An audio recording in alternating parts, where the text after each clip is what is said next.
गुरुदेव ने भी कहा कि अपनी राजनीतिक दुशाला उतार कर बैठिए।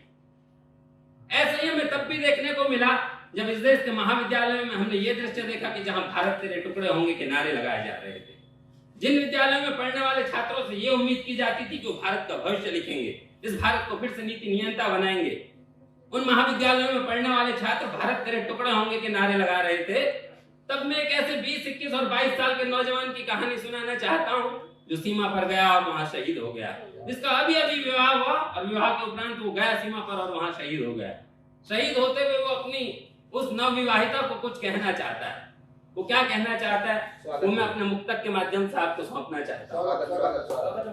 वो कहता है कि वतन के वास्ते सपने सलोने तोड़ आया हूँ, कि वतन के वास्ते सपने सलोने तोड़ आया हूँ, बनाया था जिसे हमदम उसे भी छोड़ आया हूँ, बनाया था जिसे हमदम उसे भी छोड़ आया हूँ। और दुल्हन के लाल जोड़े में वो मुस्काती अभी तक है, दुल्हन के लाल जोड़े में वो मुस्काती अभी तक है, जिसे रोता से सकता मैं चिरंतन छोड़ आया हूँ, जिसे रोता से सकता मैं चिरंतन छोड़ आया हूँ।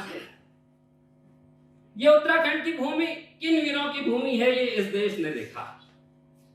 जब मेजर विभूति ढोंडियाल शहीद होकर आए तो उनकी पत्नी ने उनके पार्थिव देह को देखकर कोई आंसू नहीं बहाए।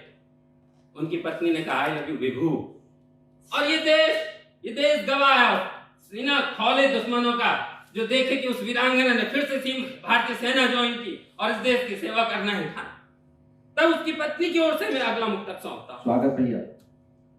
उसकी पत्नी कहती है कि वो आया था तो कंगन चूड़ियां काजल बिलाया था, वो आया था तो कंगन चूड़ियां काजल बिलाया था, जो घुंघरू बज उठे पायल तो थोड़ा मुस्कुराया था, जो घुंघरू बज उठी पायल तो थोड़ा मुस्कुराया था, दुल्हन के लाल जोड़े में वो मुस्काती अभी तक है, दुल्हन के लाल जोड़े में वो मुस्काती अभी तक है, जिसे रोता से सकता मैं चिरंतन छोड़ आया था। और उसकी पत्नी कहती है इस देश की वीर गाथाएं तब तक अधूरी रहेंगी जब तक इस देश की वीर गाथाओं में यहाँ की वीरांगनाओं की चर्चा ना हो जाए, उन महिलाओं की चर्चा ना हो जाए जिन्होंने अपने दूध में अपने बेटों को संस्कार घोल के पिलाए कि इस देश की ओर बढ़ने वाली हर एक गोली को अपने सीने पर झेल जाना, लेकिन इस देश की माटी को कभी दुश्मन की गोली से कलंकित ना होना। आगे गुरुदेव श्रीकांत जी कहते हैं यदि एक सैनिक अमर होता है तो उसकी पत्नी का भी विधवा कैसे हो सकती है। तब उसकी उस सौभाग्यशाली पत्नी की ओर से अगला मुक्तक सौंपता हूं।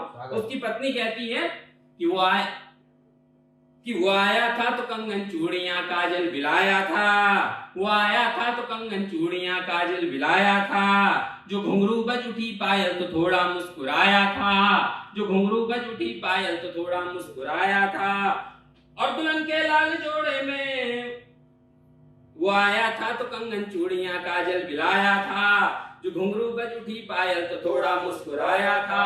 सुना फिर सरहदें उस हिंद पर गरजी है बंदूकें, सुना फिर सरहदें उस हिंद पर गरजी है बंदूकें, गया वर्दी पहनकर था तिरंगा उड़ाया था, गया वर्दी पहनकर उड़ाया था।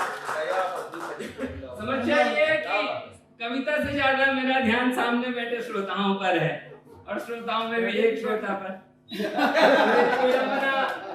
मेरे विचलन से समझी जा सकती। नहीं ये 3 मई तक रहेगा, उसके बाद उस एक को छोड़ के बाकी सब पे रहेगा।